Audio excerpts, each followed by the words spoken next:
Hello friends, मैं हूं आपके सामने गौरव मिगलानी। इस वीडियो में जो टॉपिक अब हम डिस्कस करने जा रहे हैं that is trade receivables turnover ratio. ये टॉपिक स्टार्ट करने से पहले मैं आपको जरा याद दिला देता हूं कि हमने पीछे वाला रेशो कौन सा डिस्कस किया था, इन्वेंट्री टर्नओवर रेशो। तो पीछे काफी सारे रेशो हम ऑलरेडी डिस्कस कर चुके हैं, तो मैंने आपको इसी वीडियो के डिस्क्रिप्शन बॉक्स में अकाउंटिंग रेशोज की एक प्लेलिस्ट दी है, आप पीछे वाली वीडियोस को भी देख सकते हैं।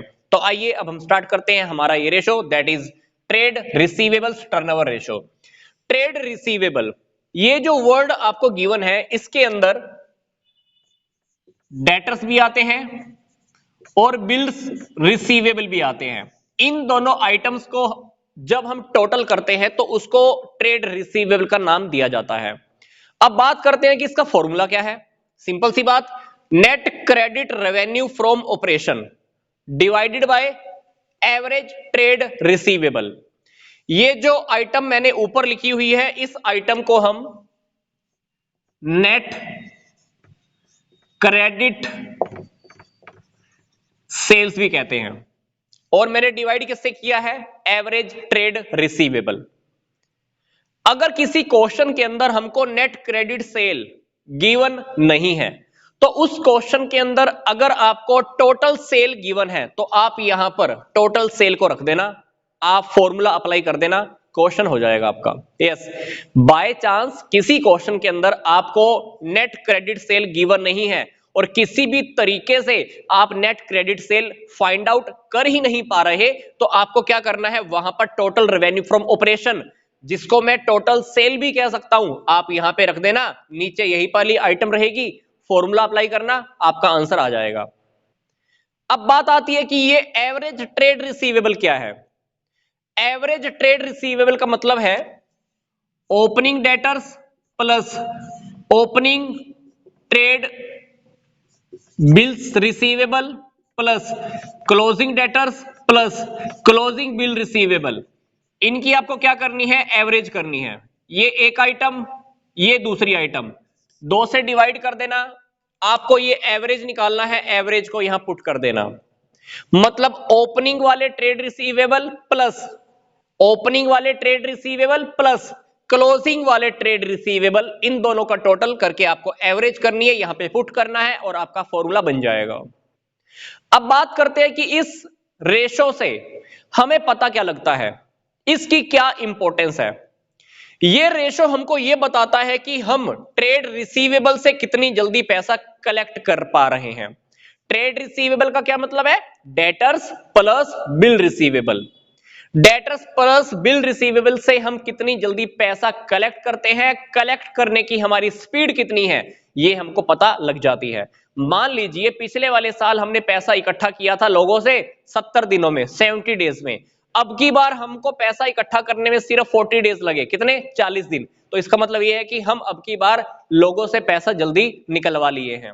पिछली बार पैसा कलेक्ट करने के अंदर ज्यादा दिन लग गए थे, जबकि अब की बार हमने अपने डेटर्स और बिल रिसीवेबल से पैसा जल्दी कलेक्ट कर लिया है। अब पॉइंट नंबर 2, अगर ये रेशो हाइयर है इसका मतलब है कि हमने पैसा बहुत जल्दी इकट्ठा कर लिया है।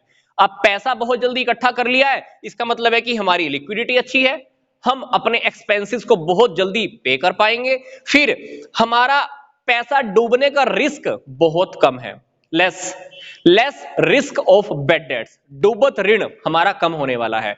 फिर हमको यह भी पता लग जाता है कि हमारा अब की बार कलेक्शन के ऊपर खर्चा कम होने वाला है।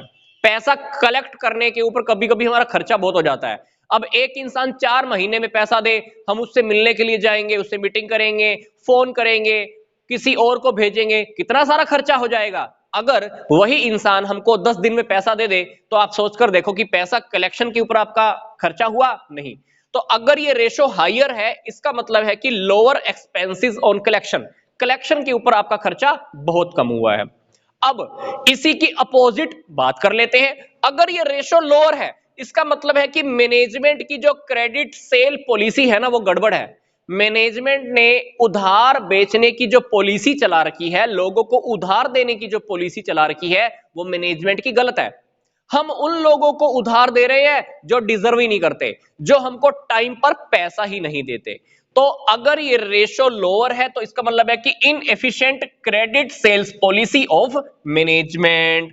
फिर पीछे वाले रेशोस के अंदर हमने एक बात देखी थी कि हमारे पास कोई ना कोई स्टैंडर्ड रेशो जरूर था। करंट रेशो के अंदर स्टैंडर्ड रेशो क्या था? 2:1। डेट इक्विटी रेशो में भी था 2:1। और ये रेशो, इसका कोई स्टैंडर्ड रेशो नहीं है, इसका कोई स्टैंडर्ड रेशो है ही नहीं। ये डिपेंड करता है हर कंपनी के ऊपर, हर इंडस्ट्री के ऊपर। तो इसमें कोई स्टैंडर्ड रेशो नहीं है, ये मैनेजमेंट की पॉलिसी पर डिपेंड करेगा। मैनेजमेंट क्या स्टैंडर्ड रेशो फिक्स करती है, कैसे ये डिसाइड करती है कि हम पैसा कलेक्ट ज्यादा कर रहे हैं, जल्दी कर रहे हैं या लेट से काम कर रहे हैं। फिर ये इंडस्ट्री के नेचर पे भी डिपेंड करता है कि आपको स्टैंडर्ड रेशो क्या डिसाइड करना है। पर एक खास बात है, अगर आप करंट ईयर के रेशो को प्रीवियस ईयर के रेशो से कंपैरिजन करा लेते हो तो आपको डेफिनेटली पता लग जाता है कि हम इस साल जल्दी पैसा इकट्ठा कर रहे हैं या लेट। एक एग्जांपल मैं आपको ऑलरेडी भी दे चुका हूं। पिछले वाले साल आपको पैसा कलेक्ट करने में 70 डेज लग गए, अब की बार पैसा कलेक्ट करने के अंदर आपको 40 डेज लग गए। इसका मतलब है कि अब की बार आपने पैसा जल्दी कलेक्ट कर लिया। तो आप रेशोज के कंपैरिजन के बेस पर डेफिनेटली अपनी क्वालिटी को चेक कर पाओगे। कंपैरिजन के बेस पर आप एक कंपनी की, एक फर्म की क्वालिटी को चेक कर पाओगे कि हमारी पोजीशन क्या है। कहीं हमने गलत क्रेडिट सेल पॉलिसी तो नहीं चला रखी, कहीं हम लोगों को गलत उधार तो नहीं दे रहे, मैनेजमेंट कहीं डिसीजन गलत तो नहीं ले रही। तो आप कंपैरिजन के थ्रू ये पता लगा सकते हो। अदरवाइज मैं आपको पहले भी बता चुका हूं, इसका कोई स्टैंडर्ड रेशो नहीं है। अब हम एक छोटा सा प्रैक्टिकल क्वेश्चन डिस्कस कर लेते हैं, जिसके बिहाफ पर हमारा थ्योरी का टॉपिक हमारा बिल्कुल क्लियर हो जाएगा। मान लीजिए क्वेश्चन में हमको गिवन है टोटल रेवेन्यू फ्रॉम ऑपरेशन कितना, 4 lakh. Cash revenue 80,000, total receivable, total trade receivable of the beginning 40,000, trade receivable of the ending कितने, 1,20,000। अब इन चारों आइटम्स के बेस पर हमको ये वाला रेशो फाइंड आउट करना है। रेशो का फॉर्मूला देखिए, ऊपर हमको क्या लिखना है, नेट क्रेडिट सेल।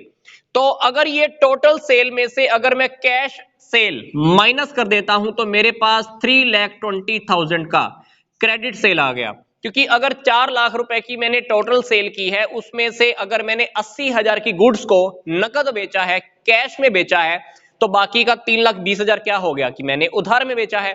तो मेरे को यहां पर उधार वाली आइटम चाहिए थी, वो मैं फाइंड आउट कर चुका हूं। That is 3,20,000 divided by average trade receivable.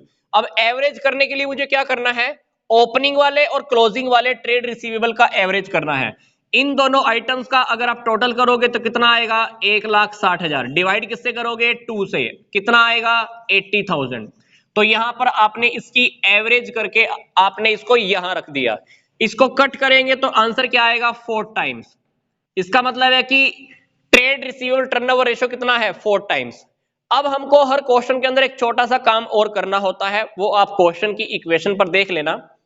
Average collection period, इसके लिए आपको क्या करना होगा, ऊपर एक साल में जितने दिन होते हैं या तो वो रख देना, दैट इज 365, या 52 वीक्स होते हैं या 12 मंथ्स होते हैं, ऊपर रख देना। डिवाइडेड क्या करना है, trade receivable turnover ratio. Trade receivable turnover ratio हमारे पास क्या आया है, 4 टाइम्स। मान लीजिए ये मैं रख देता हूं यहां पर, दैट इज 4। तो मैं डेज के साथ इसकी कंपैरिजन करा लेता हूं, तो मेरे को ये पता चल जाएगा कि हमने कितने दिनों के अंदर पैसा इकट्ठा किया है। अगर आप काट कर देखोगे तो ये आएगा 91.25 डेज। इसका मतलब है कि हम डेटर्स और रिसीवेबल से 92 डेज के अंदर कंप्लीट पैसा कलेक्ट कर लेते हैं। 92 डेज के बाद हमारा एक सर्कल और शुरू हो जाता है। हर 92 डेज के सर्कल के अंदर हम लोगों से पैसा कलेक्ट कर लेते हैं। इसको हम बोलते हैं एवरेज कलेक्शन पीरियड। पैसा कलेक्ट करने के अंदर हमको एवरेज कितना टाइम लगता है। तो मैंने डेज को ट्रेड रिसीवेबल टर्नओवर रेशो से डिवाइड कर दिया, आंसर आ गया 92 डेज। अगर हम इसको मंथ से डिवाइड करते तो इसका मतलब था, मान लीजिए 12 मंथ्स को मैं 4 से डिवाइड करता, इसका मतलब था कि मेरे को पैसा कलेक्ट करने में लगभग 3 महीने का टाइम लगता है। कितना? 3 मंथ्स का। हर 3 महीने के अंदर मैं लोगों से कंप्लीट मेरा पैसा इकट्ठा कर लेता हूं, मतलब डेटर से और बिल रिसीवेबल से। तो ये था हमारा सिंपल सा ratio, trade receivable turnover ratio. Next video से हम इस टॉपिक के प्रैक्टिकल क्वेश्चंस और डिस्कस करेंगे। तो वीडियो खत्म करने से पहले मैं एक बात आपको फिर से बोल रहा हूं, आप इस वीडियो का डिस्क्रिप्शन बॉक्स देखिए, पीछे वाले रेशोज भी डिस्कस कीजिए, उसको भी देखिए। तो मिलूंगा अब मैं आपको नेक्स्ट वीडियो में।